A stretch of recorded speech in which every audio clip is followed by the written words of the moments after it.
நான் உங்கள் சிப்பிப்பாறை ஜோதிடரசு ஆதிராகவன் ஜெயபாலன்.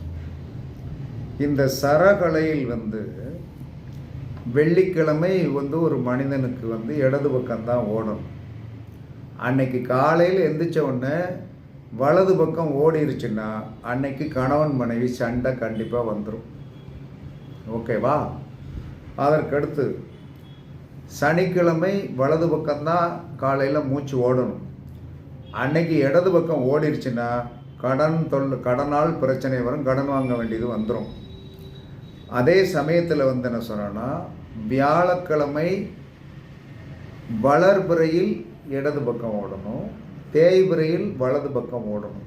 இதில் மாற்றி ஓடினால் குழந்தைகளால் அன்னைக்கு பிரச்சனை கண்டிப்பாக வரும், பிரச்சனைகள் வந்துடும். இதை நீங்கள் என்ன சார் கொஞ்சம் கவனித்து பாருங்கள்.